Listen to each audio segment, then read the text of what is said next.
Hello friends, ಬನ್ನಿ ಇವತ್ತು ಮಸಾಲೆ ಸಾಸಿವೆ ಬಾತ್ ಯಾವ ರೀತಿ ಮಾಡಬಹುದು ಮತ್ತು ಇದಕ್ಕೆ ಬೇಕಾಗಿರುವಂಥ ಇಂಗ್ರೀಡಿಯೆಂಟ್ಸ್ ಏನು. ಒಂದ್ಸಲ ನೀವು ಮಾಡಿಕೊಂಡ್ರೆ ಮತ್ತೆ ನೀವು ಇದನ್ನು ಪದೇ ಪದೇ ಮಾಡ್ಕೊಂಡು ತಿಂತೀರಾ, ಅಷ್ಟು ರುಚಿಯಾಗಿರುತ್ತೆ ಫ್ರೆಂಡ್ಸು. ನೋಡಿ, ನಾವು ಮೊದಲಿಗೆ ಅರ್ಧ ಕೆಜಿ ಅಕ್ಕಿನ ತೊಗೊಂಡಿದ್ದೀನಿ. ಇದು ಚೆನ್ನಾಗಿ ತೊಳೆದ್ಬಿಟ್ಟು ಇಲ್ಲಿ ನೋಡಿ ಗ್ಯಾಸ್ ಮೇಲೆ 3 ಸೀಟಿ ಬರೋವರೆಗೂ ಇಡ್ತೀನಿ. ನೋಡಿ, ಇವಾಗ ಸಾಸಿವೆ, ಜೀರಿಗೆ, ಕರಿಬೇವು, ಕಾಳುಮೆಣಸು, ಇಂಗು, ನೋಡಿ ಹಸಿ ಕೊಬ್ಬರಿ, ತುರಿದಿಟ್ಟಿರುವಂಥ ಹಸಿ ಕೊಬ್ಬರಿ, ಶುಂಠಿ ಬೆಳ್ಳುಳ್ಳಿ ಪೇಸ್ಟು, 4 ಹಸಿಮೆಣಸಿನ್ಕಾಯಿ ಮತ್ತು ಕೊತ್ತಂಬರಿ, ಇದನ್ನೆಲ್ಲ ತೊಗೊಂಡಿದ್ದೀನಿ. ನೋಡಿ, ಇವಾಗ ಬನ್ನಿ ಮಸಾಲ ಮಾಡೋಣ. ಇವಾಗ ಎಲ್ಲನೂ ನಾನು ತೋರಿಸಿದ್ದೀನಿಲ್ಲ ಐಟಮ್ಸ್, ಅದೆಲ್ಲನೂ ಜಾರ್ನಲ್ಲಿ ಹಾಕಿ ಗ್ರೈಂಡ್ ಮಾಡ್ತೀನಿ. ನೋಡಿ, ಇವಾಗ ಮಾಡಿಟ್ಟಿದ್ದೀನಿ. ನೋಡಿ, ಇವಾಗ ಕೊತ್ತಂಬರಿ ಮತ್ತು ಹಸಿಮೆಣಸಿನಕಾಯಿ ಕೂಡ ಈ ರೀತಿ ಗ್ರೈಂಡ್ ಮಾಡಿ ಸಪ್ರೇಟ್ ಇಡ್ತೀನಿ. ಇಲ್ಲಿ ನೋಡಿ, ಸ್ವಲ್ಪ ಎಣ್ಣೆ ಹಾಕಿದ್ದೀನಿ ನಾನು. ಇದಕ್ಕೆ ಸಾಸಿವೆ ಜೀರಿಗೆ ಸೇರಿಸ್ಬಿಟ್ಟು ಈ ರೀತಿ ಚಟಪಟ ಬರೋವರೆಗೂ ಎಣ್ಣೆಯಲ್ಲಿ ಫ್ರೈ ಮಾಡ್ತೀನಿ. ನೋಡಿ ನೋಡಿ ಇವಾಗ ಒಂದು ಮುಷ್ಟಿಯಷ್ಟು ನಾವು ಶೇಂಗಾನ ಆ್ಯಡ್ ಮಾಡ್ಕೊಳ್ಳೋಣ. ಇಲ್ಲಿ ನೋಡಿ 2 ಒಣ ಬ್ಯಾಡಗೆ ಮೆಣಸಿನ್ಕಾಯಿ ಹಾಕಿದ್ದೀನಿ. ನೋಡಿ, ಇದಕ್ಕೆ ಸ್ವಲ್ಪ ಕರಿಬೇವನ್ನು ಸೇರಿಸಿ ನಾನು ಮಿಕ್ಸ್ ಮಾಡ್ಕೊತಿದ್ದೀನಿ. ನೋಡಿ, ಇವಾಗ ಗ್ರೈಂಡ್ ಇಟ್ಟಿರುವಂತಹ ಮಸಾಲೆಯನ್ನು ಕೂಡ ನಾನು ಒಗ್ಗರಣೆಯಲ್ಲಿ ಸೇರಿಸ್ಕೊತಿದ್ದೀನಿ ಫ್ರೆಂಡ್ಸ್. ನೋಡಿ, ಈ ರೀತಿ ಫ್ರೈ ಮಾಡ್ಕೊಳ್ಳೋಣ.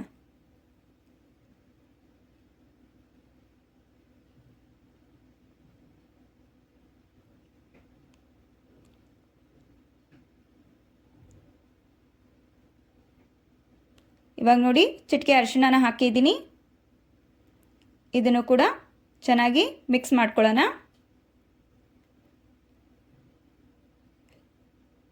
ಲೋ ಫ್ಲೇಮಲ್ಲಿ ಇಡಬೇಕು ಗ್ಯಾಸು.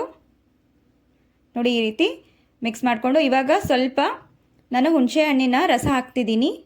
ನೋಡಿ, ಕ್ಲೀನ್ ಮಾಡಿಬಿಟ್ಟು ಚೆನ್ನಾಗಿ ತೊಳೆದ್ಬಿಟ್ಟು ಹುಣಸೆ ರಸನ ತೊಗೊಂಡು ಒಂದು ಬಟ್ಲ ಹಾಕಿದ್ದೀನಿ. ನೋಡಿ,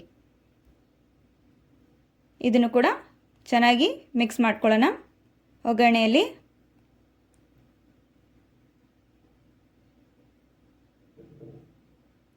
ನೋಡಿ, ಇವಾಗ ಚಿಟಿಕೆ ಉಪ್ಪು ಹಾಕ್ತಿದ್ದೀನಿ. ನಾನು ಆಲ್ರೆಡಿ ಕುಕ್ಕರ್ನಲ್ಲಿ ಉಪ್ಪು ಹಾಕಿ ನಾನು ಬೇಯಿಸಿದ್ದೀನಿ, ಅದಕ್ಕೋಸ್ಕರ ಸ್ವಲ್ಪ ಉಪ್ಪು ಹಾಕಿದ್ದೀನಿ. ನೀವು ಎಷ್ಟು ಬೇಕು ಅಷ್ಟನ್ನು ಉಪ್ಪನ್ನು ಸೇರಿಸ್ಕೊಳ್ಳಿ ಫ್ರೆಂಡ್ಸ್. ಇವಾಗ ನೋಡಿ, ತುಪ್ಪನ ಹಾಕ್ತಿದ್ದೀನಿ ನಾನು.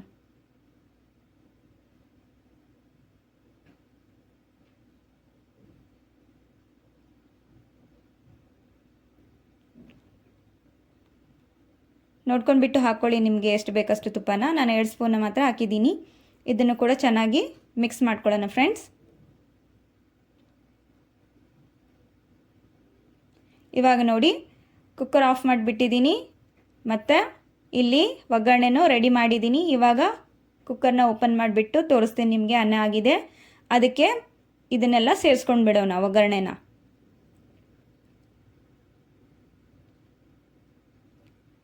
ನೋಡಿ, ಬಿಸಿ ಇದೆ ಇದು.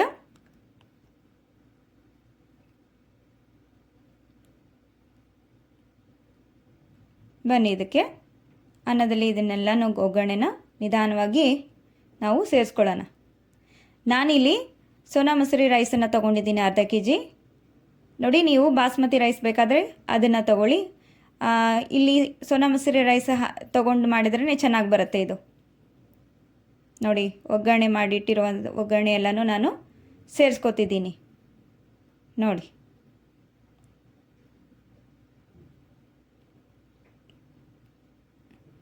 ನೋಡಿ ಫ್ರೆಂಡ್ಸ್, ನಿಧಾನವಾಗಿ ಇದನ್ನೆಲ್ಲನೂ ಮಿಕ್ಸ್ ಮಾಡ್ಕೊಳ್ಳೋಣ ಅನ್ನದಲ್ಲಿ.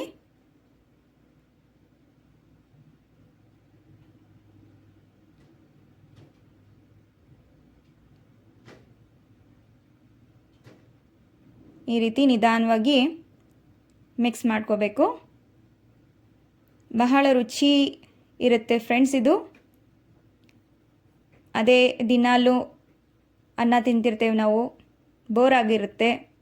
ಈ ರೀತಿ ಮಸಾಲ ಸಾಸಿವೆ ಬಾತ್ ಮಾಡ್ಕೊಂಡು ತಿಂದರೆ ನೀವು ಇನ್ನೂ ತಿನ್ನಬೇಕು ಅಂಥೇಳಿ ಇಷ್ಟಪಡ್ತೀರಾ, ಪದೇ ಪದೇ ತಿನ್ನೋಕ್ಕೆ ಇಷ್ಟಪಡ್ತೀರಾ. ನೋಡಿರಿ, ಚೆನ್ನಾಗಿ ಮಿಕ್ಸ್ ಮಾಡ್ಕೊಳ್ಳೋಣ ಇದನ್ನು. ನೋಡಿ, ಮಿಕ್ಸ್ ಮಾಡ್ಕೊಂಡ್ಬಿಟ್ಟು ಇಲ್ಲಿ ನಾನು ಸ್ವಲ್ಪ ಕೊತ್ತಂಬರಿನ ಗಾರ್ನಿಷ್ ಮಾಡಿ ಒಂದು ಪ್ಲೇಟ್ನಲ್ಲಿ ಹಾಕಿಟ್ಟಿದ್ದೀನಿ. ಭಾಳ ಸಿಂಪಲ್ ಫ್ರೆಂಡ್ಸ್, ಅಷ್ಟೇ ರುಚಿಯಾಗಿರುತ್ತೆ. ನೋಡಿ, ನಾವು ಮಾಡಿರುವಂಥ ಅಡುಗೆ ನಿಮಗೆ ಇಷ್ಟ ಆಗಿದ್ದರೆ ನಮ್ಮ ಚಾನಲ್ನ ಲೈಕ್ ಮಾಡಿ, ಸಬ್ಸ್ಕ್ರೈಬ್ ಮಾಡಿ, ಶೇರ್ ಮಾಡಿ ಮತ್ತು ಕಾಮೆಂಟ್ ಮಾಡಿ ಫ್ರೆಂಡ್ಸ್. ಯಾವ ರೀತಿ ನೀವು ಮಾಡಿದ್ದೀರಾ ಮತ್ತು ನಿಮ್ಗೆ ಯಾವ ರೀತಿ ನಮ್ಮ ಅಡುಗೆ ಇಷ್ಟ ಆಗಿದೆ ಅಂಥೇಳಿ. ಮತ್ತೆ ನಾನು ಮುಂದಿನ ವಿಡಿಯೋದಲ್ಲಿ ಸಿಗ್ತೀನಿ. Thank you, bye.